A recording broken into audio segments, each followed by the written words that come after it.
سیرت کی کتابوں میں آتا ہے کہ مدینہ منورہ کے اندر ایک عورت تھی جس کا ذہنی توازن ٹھیک نہیں تھا.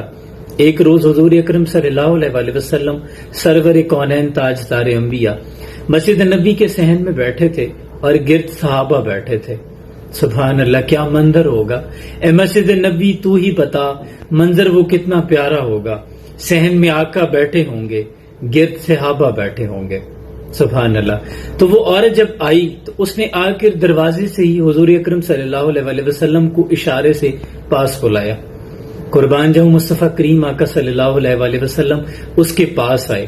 اب عرب کی گرمی، یوں لگتا ہو جیسے سورج سوا نیزے پہ ہو، کڑکتی دھوپ، اور حضور اکرم صلی اللہ علیہ وسلم کان مبارک اس کے قریب کر کے اس کی باتیں بڑی انہماک کے ساتھ سن رہے ہیں.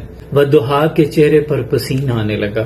صحابہ یہ منظر دیکھ رہے ہیں لیکن آداب کو ملحوظ خاطر رکھے ہوئے ہیں، روک بھی نہیں سکتے، ٹوک بھی نہیں سکتے، اور ساتھ ہی ساتھ یہ بات ناگوار بھی گزر رہی ہے کہ حضور اس کڑتی دھوپ کے اندر کھڑے ہیں.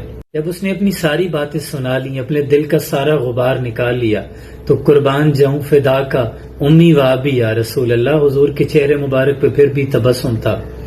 حضور جب واپس تشریف لائے تو حضرت عمر عرض کرتے ہیں، یا رسول اللہ صلی اللہ علیہ وسلم، آپ جانتے ہیں اس کا ذہنی توازن بھی نہیں ٹھیک، اور آپ کا جسد نازک، اور مہر نبوت کی اتنی ذمہ داریاں.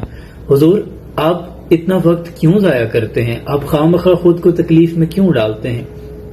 آپ جانتے ہیں مدینہ میں اس کی کوئی بات نہیں سنتا.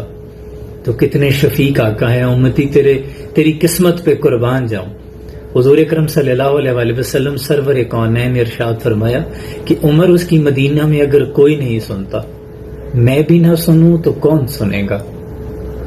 سبحان اللہ. امتی فریاد جو کرے حالت زار میں، ممکن نہیں خیر البشر کو خبر نہ ہو.